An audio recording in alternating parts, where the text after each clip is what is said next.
Good morning student, myself Aruna Singh from Zoology department and today I brought a topic vestigial organs for all the students. So let's start our topic अवशेषी अंग और vestigial organ. जैसा कि हम सभी पढ़ चुके हैं कि जो जैव विकास है वो क्रमिक होने वाले परिवर्तनों का परिणाम है। जैसे कि हम लोग जानते हैं कि जो प्रारंभिक जीवन था वो सरल जीवों का था और क्रमिक परिवर्तनों के फलस्वरूप सरल से जटिल जीवों का विकास हुआ। तो आज हम उसी के बारे में अवशेषी अंगों के बारे में स्टडी करेंगे, यानी कि वेस्टिजियल ऑर्गन्स। अवशेषी अंग किसे कहते हैं कि ऐसे अंग जो पुराने समय में क्रियाशील थे, पूर्ण विकसित थे, लेकिन उनका धीरे धीरे यूज न होने के कारण या उपयोग न होने के कारण वो आज अवशेषी अंगों के रूप में हो गए। तो सबसे पहले हम कुछ एग्जाम्पल्स लेंगे अवशेषी अंगों का जो आपके स्तनधारियों में पाए जाते हैं। पहला है आपका वर्मीफॉर्म अपेंडिक्स, यानी कि कृमि रूप परिशोषिका। जो कृमि रूप परिशोषिका होती है वो क्या होती है? सेलुलोज के पाचन के लिए होती है। प्रारंभ में क्या होता था कि मनुष्य शाकाहारी होता था, जिस वजह से ये अपेंडिक्स या परिशोषिका कैसी होती थी?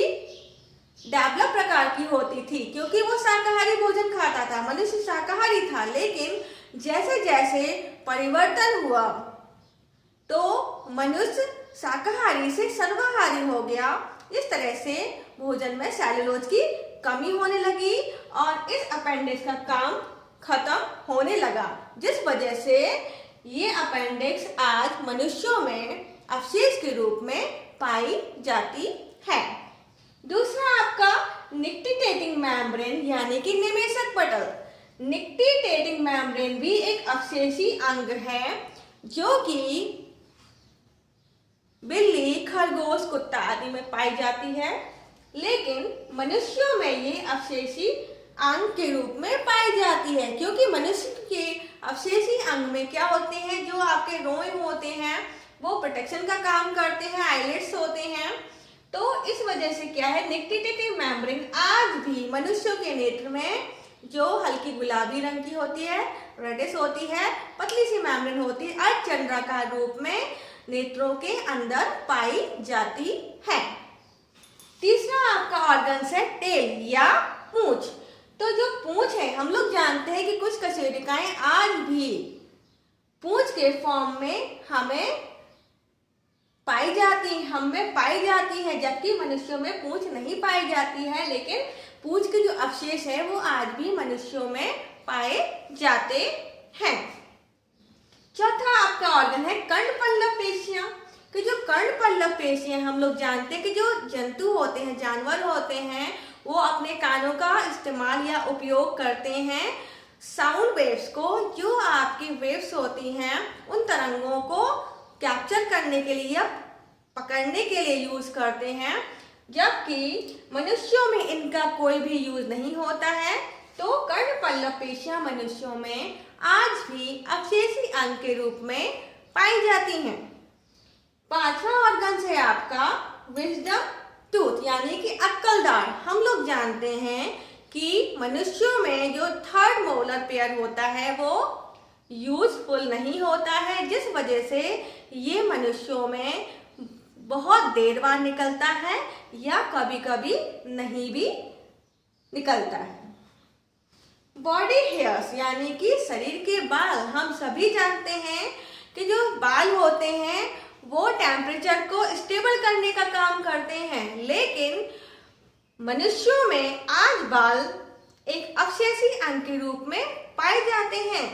प्रारंभ में जो मानव पाए जाते थे उनके शरीर पर बड़े बड़े बाल होते थे, लेकिन आज के मनुष्यों में, वर्तमान मनुष्यों में बालों का कोई यूज नहीं रहा है, क्योंकि जो मनुष्य होते थे वो जंगलों में रहते थे, जंगली जीवन यापन करते थे, लेकिन आज का मनुष्य उनसे क्रमिक परिवर्तनों के फलस्वरूप, क्रमिक विकास के फलस्वरूप उनमें उन बालों की कमी होती गई, यानी कि जो आज बॉडी हेयर पाए जाते हैं मनुष्यों में वो अवशेषी अंग के रूप में पाए जाते हैं।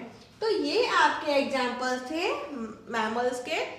अब इसके अलावा कुछ एग्जाम्पल्स हम और पढ़ेंगे, जैसे कि पक्षियों में क्या होता है, जैसे कुछ बर्ड्स होते हैं जैसे पेंगुइन, शुतुरमुर्ग, ऑस्ट्रिच जो होते हैं, एम्यू होता है ना।